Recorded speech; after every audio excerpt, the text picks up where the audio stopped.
Assalamualaikum warahmatullahi wabarakatuh. Selamat siang, Pak. Waalaikumsalam. Iya, ada apa nak? Ada yang Bapak bisa bantu? Mohon maaf, Pak, sebelumnya. Apakah saya mengganggu waktu Bapak? Oh, tidak sama sekali. Di sini Bapak ini memang menerima siapapun yang ingin berkonsultasi dengan Bapak. Oke, baik. Terima kasih, Pak.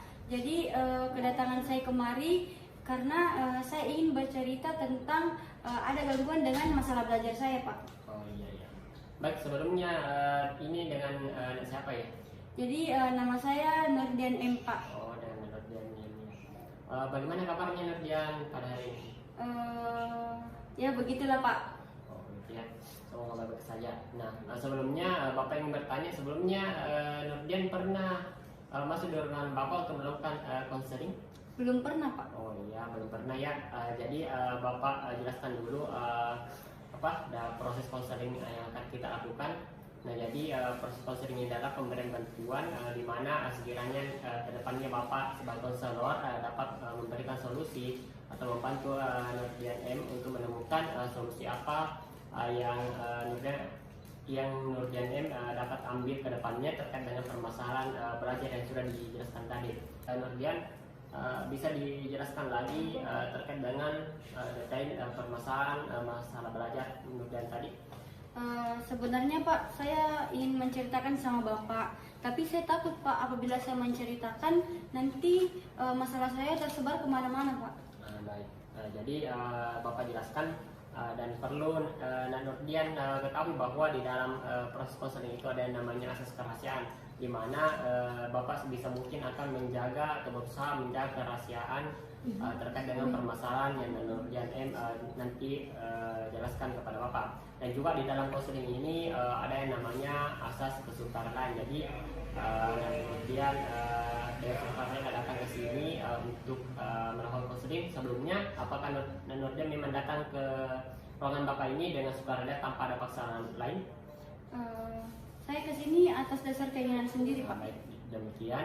Dan juga ada yang namanya asas keterbukaan. Jadi sebisa mungkin nanti Nurdian ini berusaha untuk secara aktif bercerita kepada Bapak agar sebisanya Bapak bisa mencarikan solusi yang terbaik untuk Nurdian. Dan yang terakhir, asas yang terakhir adalah asas kenormatifan. Jadi mana kita lakukan konseling ini berdasarkan dengan norma-norma atau peraturan yang ada di lingkungan kita. Baik, Pak, saya akan menceritakan semua masalah saya, Pak. Baik, terima kasih Nurdian. Baik, mari kita mulai sesi konselingnya. Nurdian bisa memulai ceritanya, menceritakan sedetail bagaimana sih sebenarnya permasalahan yang dialami oleh Nurdian ini. Jadi begini, Pak, permasalahan saya yaitu nilai semester lalu saya itu, Pak, rendah, Pak. Oh, demikian ya. Terus kenapa Nurdian mempermasalahkan hal tersebut? Karena saya tidak tahu, Pak, apa akar dari masalah tersebut, apa akar masalah yang menyebabkan nilai saya rendah, Pak.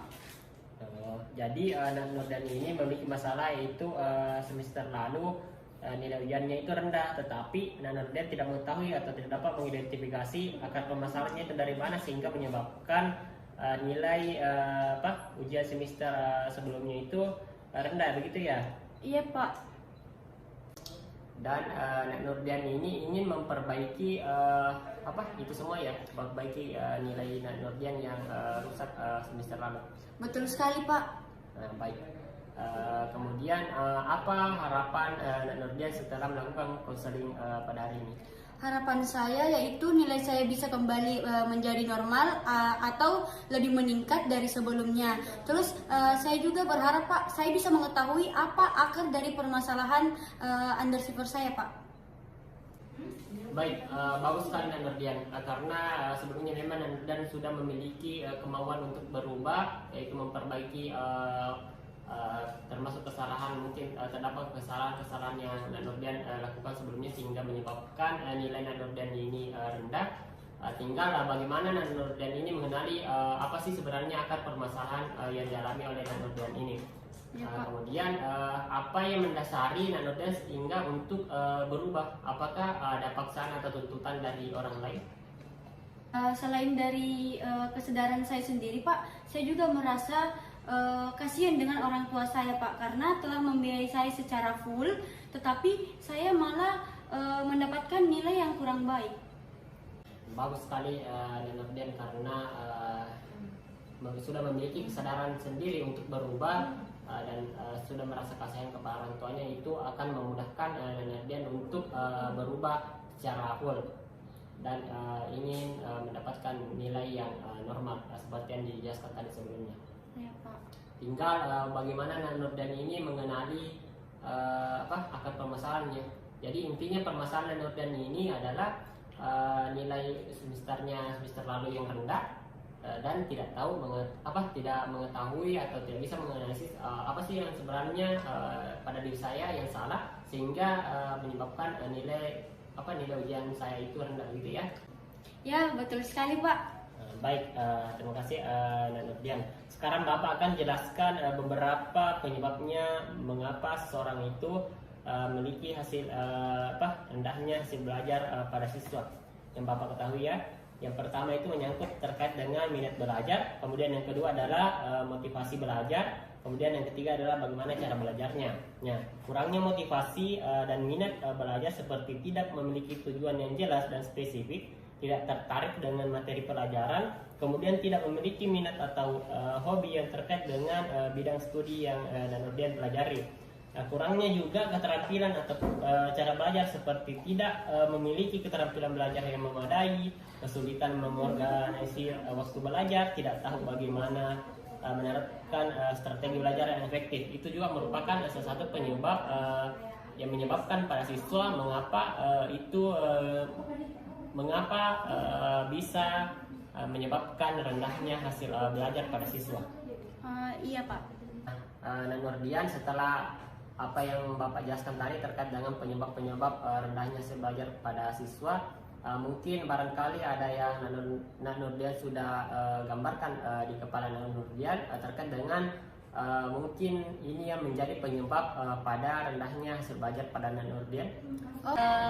Ya, Pak, sepertinya pada poin kedua dan ketiga saya merasa bahwasanya itulah yang menjadi penyebab masalah dari yang saya sebutkan tadi mengenai motivasi belajar. Nah, saya rasa motivasi belajar saya itu kurang. Terus yang kedua tadi yaitu mengenai gaya belajar. Saya rasa saya belum pas dengan gaya belajar dan saya belum menemukan gaya belajar yang pas dengan apa yang saya inginkan, Pak. Baik, jadi jika demikian Nurdian merasa bahwa penyebabnya adalah dua penyebab tersebut, yaitu menyangkut dengan motivasi belajar Dian dan metode gaya belajar dari tadi. Jadi dari awal Nurdian datang ke sini itu sebenarnya sudah memiliki motivasi. Jadi tinggal bagaimana Nurdian benar-benar mengembangkan motivasi belajar tersebut, karena sebelumnya memang Nurdian sudah memiliki motivasi untuk berubah, di mana dari yang nilainya yang rendah Nurdian ingin memperbaiki menjadi lebih baik lagi.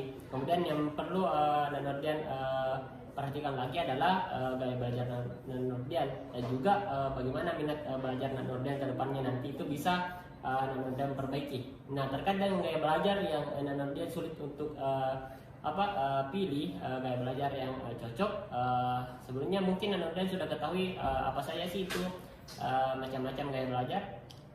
Belum, Pak. Jika demikian, Bapak jelaskan bahwa gaya belajar itu ada 3 ya. Yang pertama adalah gaya belajar visual, kemudian gaya belajar auditoria, kemudian gaya belajar kinestetik. Nah, apa sih itu gaya belajar visual? Yaitu yang menyangkut dengan penglihatan kita. Jadi kalau misalkan Nurdian ini lebih bisa mengerti pembelajaran ketika banyak membaca, nah itu termasuk dengan gaya belajar visual.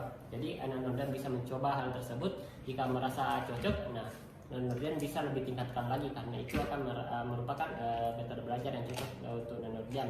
Kemudian yang kedua adalah gaya belajar auditorial. Misalkan apabila Nurdian lebih suka untuk dibacakan oleh temannya, kemudian itu lebih paham, nah itu termasuk bagaimana cara kita untuk meningkatkan gaya belajar auditorial. Kemudian yang terakhir adalah gaya belajar kinestetik. Apabila Nurdian lebih suka untuk melakukan praktek daripada teori, nah itu juga Nurdian bisa lebih kembangkan dan ini termasuk gaya belajar kinestetik.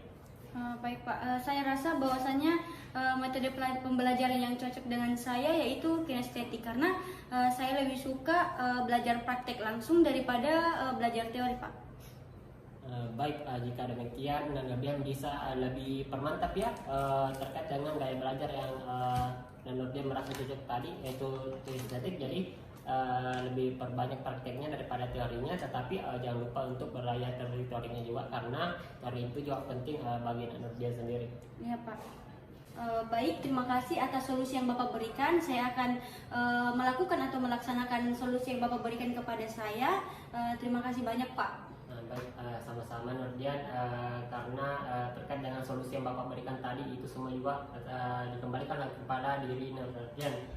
Walaupun saya memberikan di sini solusi atau membantu Nurdian memecahkan masalahnya yang tadi, tetapi itu tergantung lagi pada diri Nurdian bagaimana Nurdian ingin benar-benar berubah dan menerapkan apa yang sudah kita diskusikan tadi.